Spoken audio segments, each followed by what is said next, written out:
Olá, queridos ouvintes do podcast do Sinusp, o Sinusp em Casa. O Sinusp em Casa faz parte da campanha da quarentena que está acontecendo em nossas redes sociais. Nós vamos compartilhar conteúdos exclusivos do Sinusp e todos estão disponíveis online. Meu nome é Bruna, eu faço o curso de Têxtil e Moda na IASH, USP Leste, e eu participo da equipe do Sinusp na área de curadoria e comunicação. Hoje aqui comigo tem a Bel e o Beto. E aí, para eles se apresentarem melhor, eu vou pedir para a Bel começar a falar um pouquinho dela. Oi, gente, eu sou a Bel. Eu estou no 5º ano de audiovisual, USP, do curso de audiovisual da USP, e faço parte da equipe do Sinusp também na área de produção audiovisual. Oi, gente, eu sou o Beto, sou aluno do 2º ano do curso de audiovisual na ECA USP, e no Sinusp eu faço parte da equipe de curadoria e produção. Bom, esses são os participantes de hoje. Nós todos fazemos parte da equipe do Sinusp. O Sinusp, por enquanto, está paralisado por conta da quarentena, das exibições nas salas, mas a gente continua trabalhando normalmente. A gente está preparando as próximas mostras para quando já tiver tudo normalizado. E também com isso surgiu a ideia da gente gravar esse podcast para ter um bate-papo descontraído sobre cinema com o nosso público.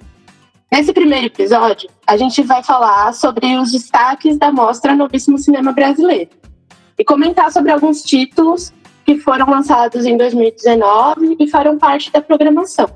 Aí eu vou convidar a Bel para dar uma palavrinha sobre como é a mostra e por que ela é tão importante para o Sinusp. Então, Bru, a Novíssimo, ela é, na verdade, o Novíssimo Cinema Brasileiro, ela é uma das mostras mais importantes que a gente faz no Sinusp, Ela é uma mostra voltada especificamente para o cinema brasileiro, contemporâneo. Então, ela é sempre referente ao ano anterior, Então, no caso, a Novíssimo Cinema Brasileiro de 2020 traz filmes do ano de 2019. Então, são os destaques, os filmes que a gente mais gosta e os filmes mais importantes do último ano.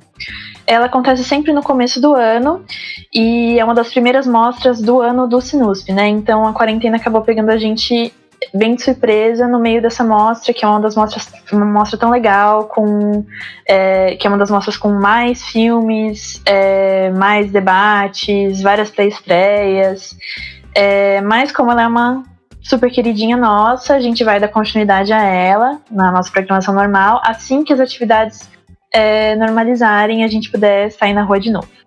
E pensando nesse conteúdo na Novíssimo, o Beto vai falar um pouquinho mais sobre o que a gente vai apresentar para vocês no podcast de hoje. É isso mesmo, Bel. Pensando que a Novíssimo tem muitos filmes legais e que a gente gosta muito, A gente precisou selecionar alguns para falar nesse primeiro episódio. E a nossa seleção foi bastante baseada nos filmes que receberam mais destaque no ano anterior.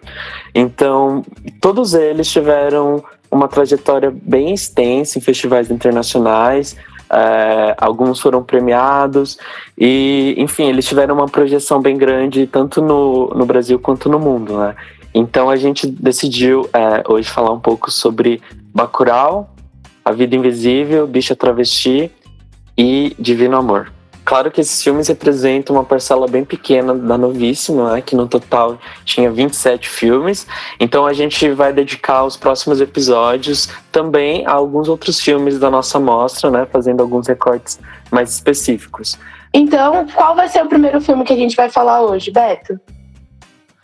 Bom, a gente vai começar a nossa conversa falando de Bacurau, dirigido pelo Juliano Dornelles e o Kleber Mendonça Filho, que são duas importantes figuras do cinema nordestino e pernambucano, Bacurau, ele teve a sua estreia no Festival de Cannes em 2019, onde ele venceu o prêmio do júri.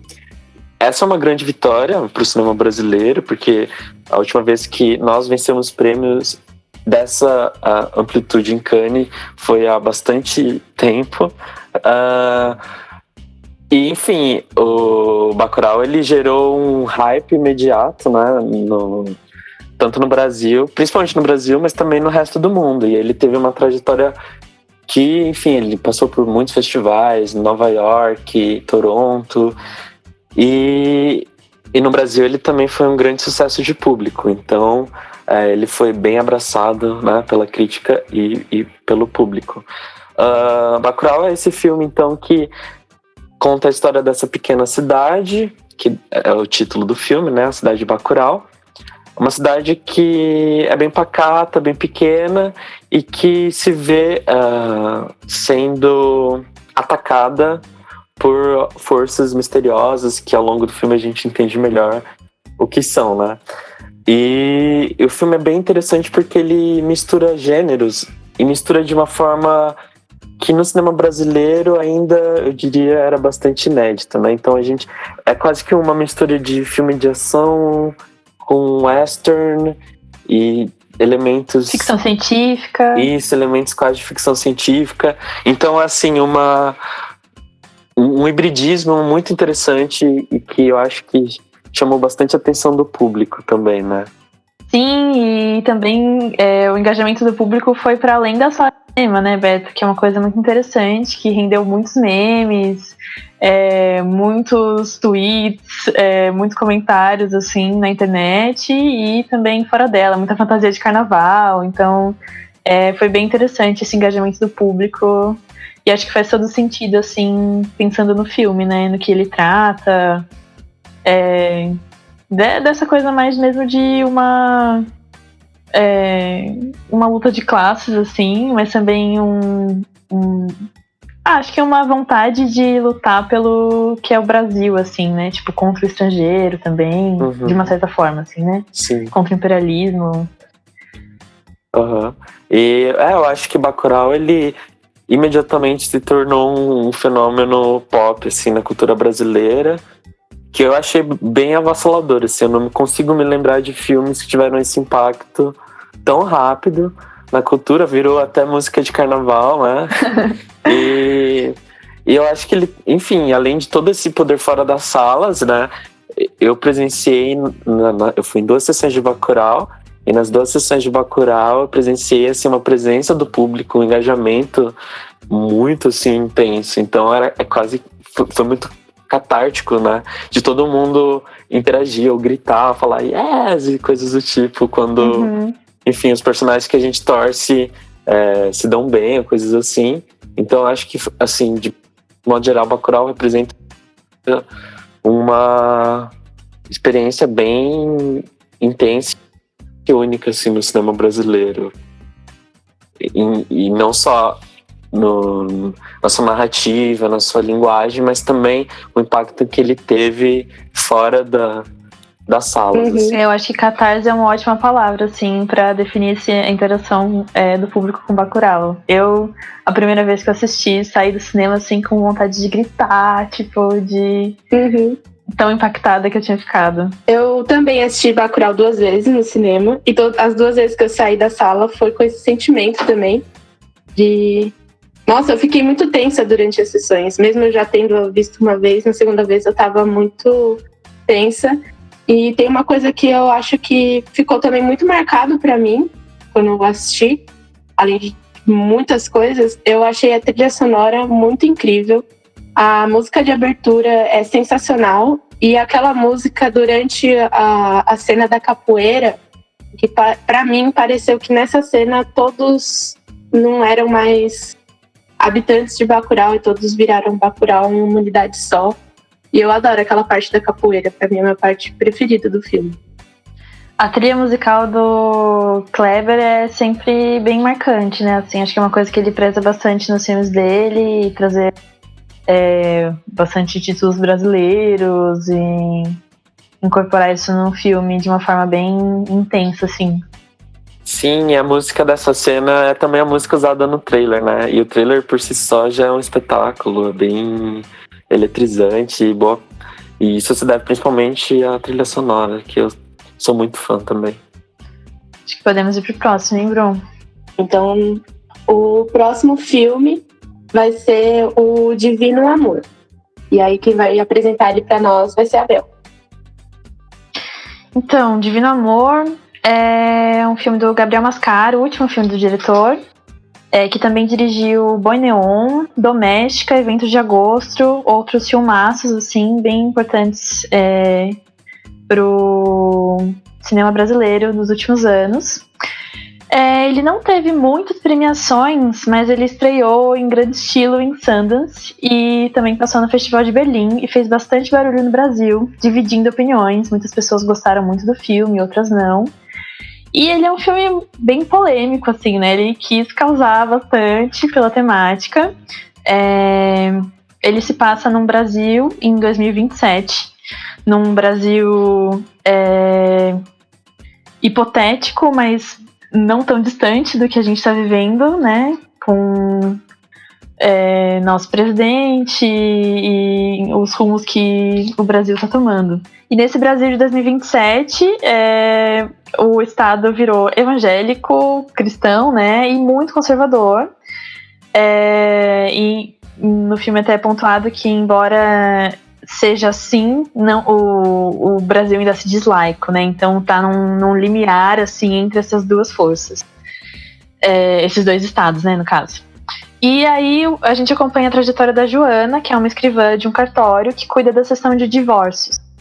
E ela tem vários embates ela é evangélica, né, e bem fervorosa, e tem toda uma questão do casamento dela, muitas questões com infertilidade, e a trajetória acompanha ela nessa busca por um filho, e também vários outros comportamentos que vão surgindo, né, dessa organização do Divino Amor. E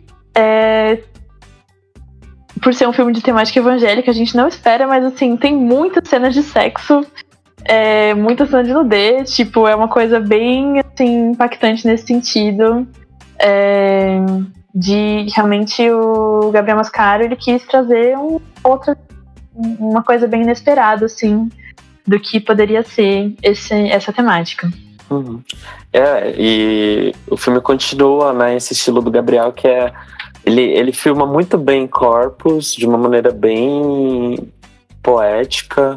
Eu acho que isso continua em Divino Amor, e todos os filmes dele também tem um caráter político, né, mas nesse isso tá com mais força, e eu acho muito interessante como tanto ele quanto o Bacurau tentam talvez trazer uma visão do Brasil contemporâneo, mas usando o artifício da distopia, né? E enfim, eu acho isso o máximo, assim. Sim, com certeza. É muito interessante essa crítica nada velada, né? Assim, contra o governo atual e o próprio moralismo cristão, de uma certa forma. E é curioso ver esse caminho que a gente está traçando para entender, tipo, no cinema, né? A gente está traçando para entender o nosso próprio país, assim. Eu achei um filme bem interessante. Acho que dividiu opiniões mesmo, mas me cativou muito, assim. Acho que a atuação da Dira Paz também é muito boa. Ela é uma personagem muito cativante, né? Que faz a Joana, a personagem principal. E todo o elenco, a direção, bem interessante mesmo. Sem contar as luzes neon, né? Que são lindas, o ponto alto do filme. Sim, acho que também o neon é um recurso para remeter esse futuro, assim, né?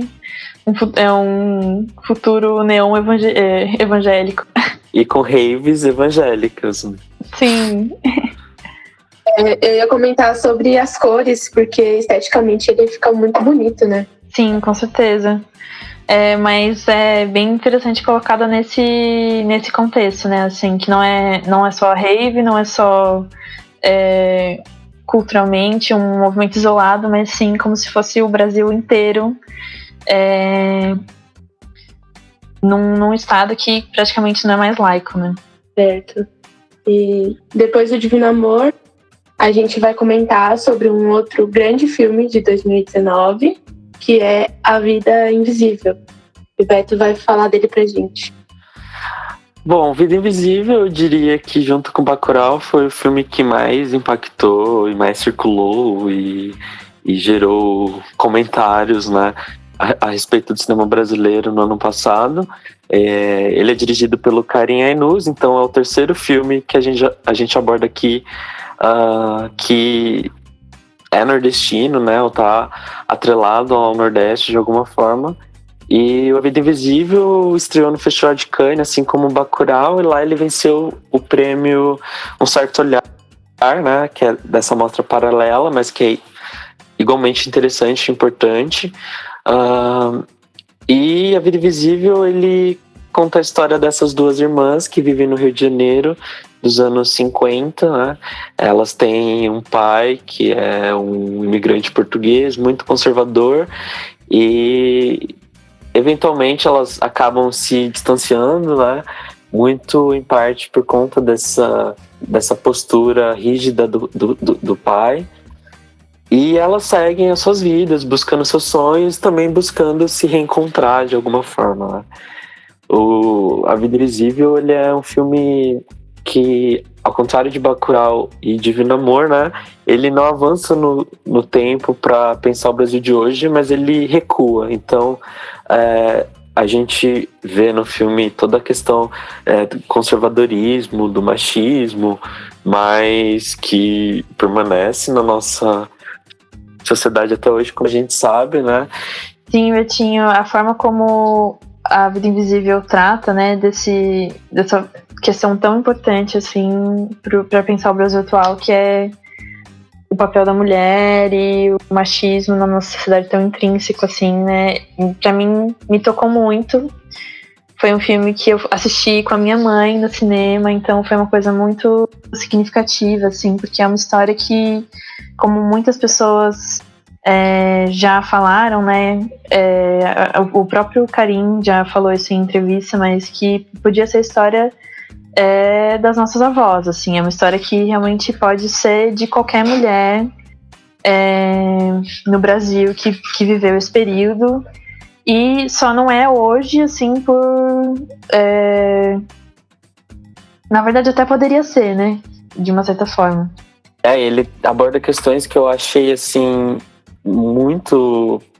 Eu fiquei até surpreso quando eu vi a relação que o filme faz, em alguma medida, entre saúde mental e toda essa pressão social e enfim, essa repressão social também às mulheres, né? Como o filme faz uma relação disso com a personagem principal, que é a Eurídice, como ela... Enfim, a saúde mental dela, ela se torna afetada por conta dessas questões, e para mim, assim, foi algo que me tocou bastante. Eu vejo isso nas pessoas da minha família, ou nas amigas que eu conheço, enfim, sabe, sobre... Às vezes a gente desassocia saúde mental de contexto social, mas essas coisas estão interligadas e elas... Enfim, elas pesam muito, né, umas nas outras, e eu fiquei bastante pensativo sobre isso, né?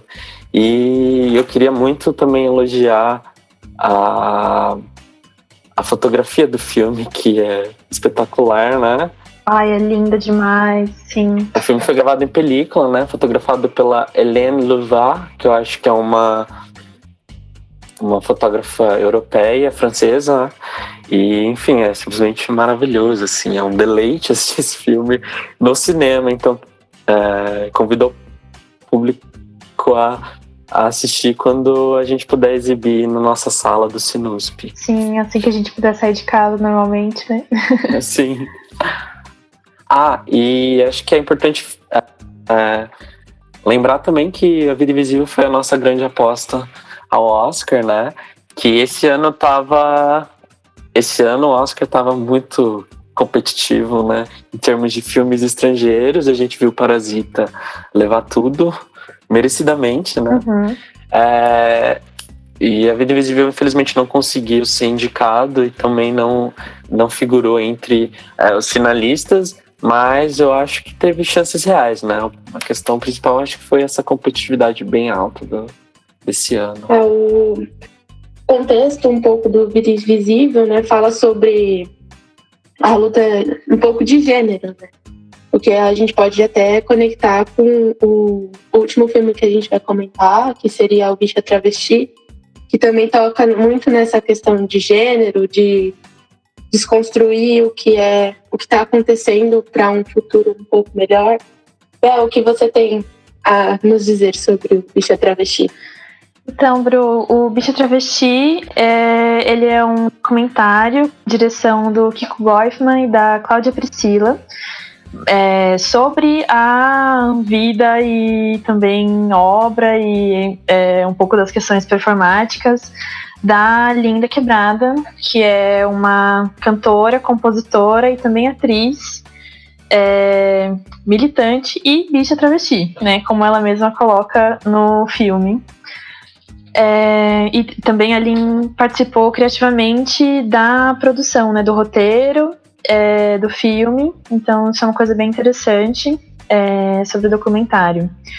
E basicamente o documentário acompanha a vida da Lin, né, e alguns shows, alguns momentos específicos da carreira dela.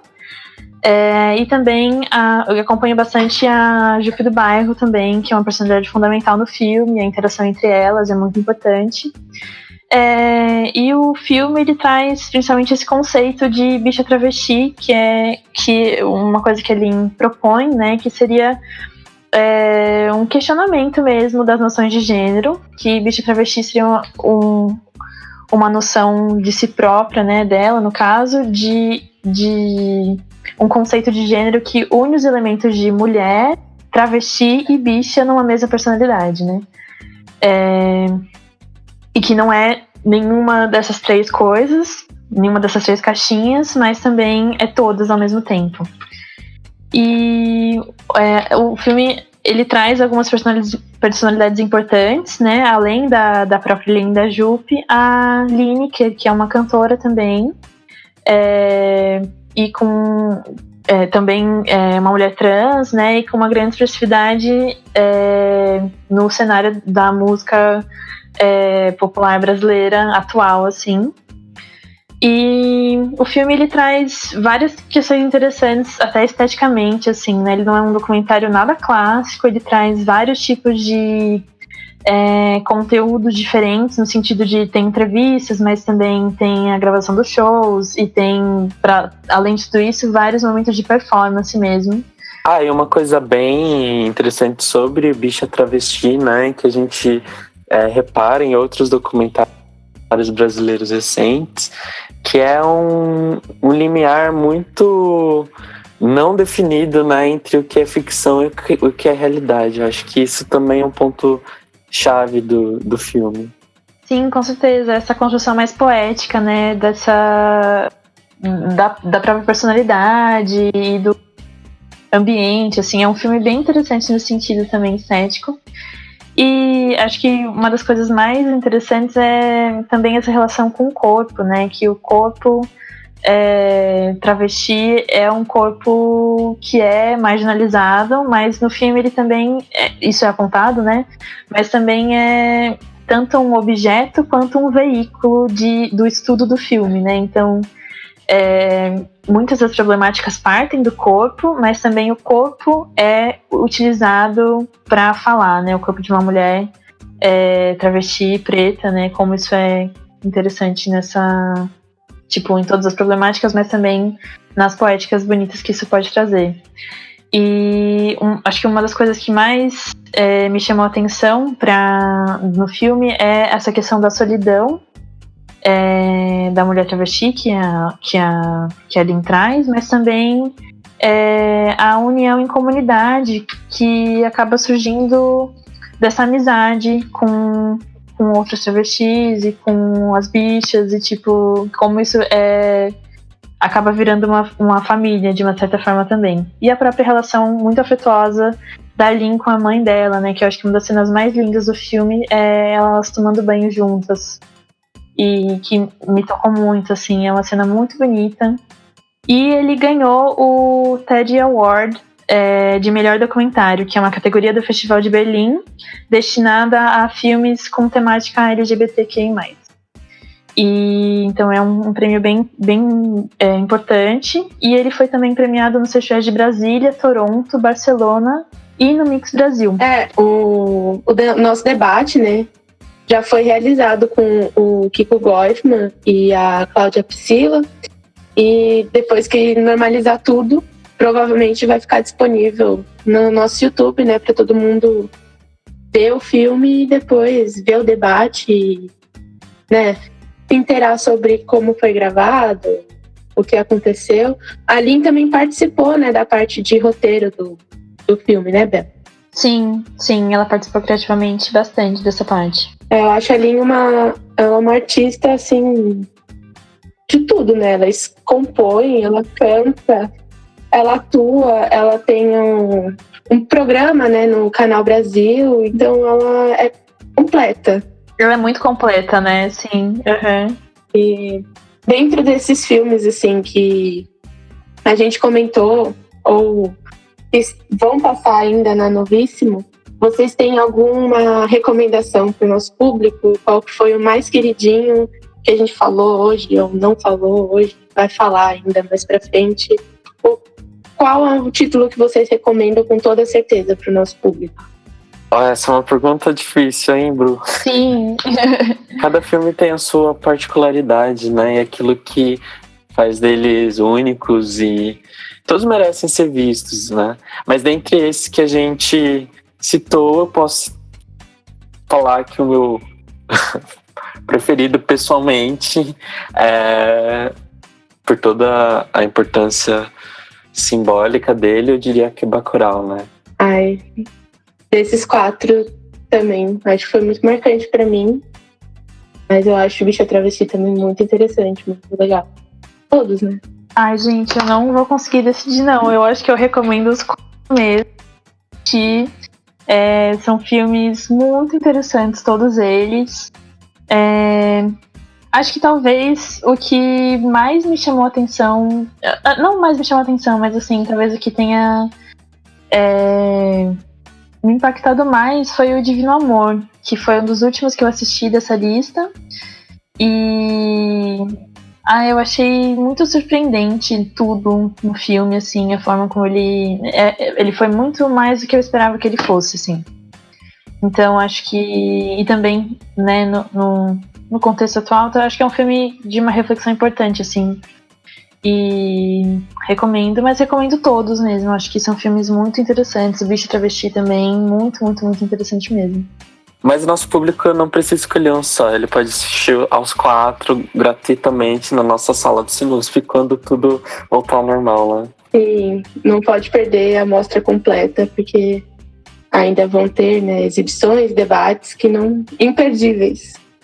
E não precisa ficar tão ansioso, mas pode ficar tranquilo que a mostra inteira vai acontecer. E vocês têm alguma coisa mais para comentar sobre algum filme? Não sobre o filme, sim, mas eu acho que nesse momento que a gente está passando, que é muito difícil, é muito inédito, né? Eu acho que a cultura ela se torna um dos elementos importantes para trazer alguma paz de espírito, alguma segurança e, enfim, falar sobre cinema ou assistir filmes, mesmo que não seja numa tela grande, né? É uma coisa que acalenta o coração um pouco, assim. Então, fico feliz da gente ter esse espaço dessa comunicação e de saber que o público também pode, né, interagir com a gente nas nossas redes sociais e acompanhar nossas atividades, mesmo que estejamos impedidos de compartilhar o espaço da sala de cinema e tudo mais. Então, acho que só queria desejar, né, aos ouvintes que estejam bem, que fiquem em casa e que tudo vai passar logo menos, né? Sim, Sinusp em casa para você ficar em casa. Acho que pegando esse gancho que o Beto trouxe, assim, acho que também não só para um alento ou para uma distração de uma certa forma, mas também o cinema é um veículo de reflexão também, né? A gente já tem muitas coisas que já foram exibidas, assim, que a gente pode usar mesmo como elemento de reflexão para esse momento que a gente está passando, para entender um pouco mais, de uma certa forma, origens, né, estruturais, assim, de uma certa forma, do que a gente está vivendo e como a gente também pode pensar ideais para o futuro mesmo, o que a gente vai fazer a partir de agora com isso. Convido o nosso público também a comentar e, se quiserem fazer perguntas, a gente pode ir respondendo para o podcast, eventualmente. Conferir o nosso conteúdo nas redes sociais, né, que é onde a gente vai estar mesmo mais em contato com vocês. E agradeço a audiência de todos aí. Um beijo. Então, esse foi o episódio de hoje. No próximo episódio, nós vamos comentar sobre os documentários que estão na Novíssimo. O Bicha é Travesti é apenas um dos documentários que fazem parte da programação. Se você tiver algum comentário, sugestão, se você gostou ou não gostou dos filmes, você pode colocar nas redes sociais, que a gente está com a campanha #Sinusp de Casa. A gente está compartilhando sobre livros que estão disponíveis em nossas redes, em plataformas online. Temos debates também que estão sendo relembrados e compartilhados de novo, para você poder assistir quantas vezes quiser. Para você não perder nenhuma dica desses nossos conteúdos, tem que estar conectado nas nossas redes sociais.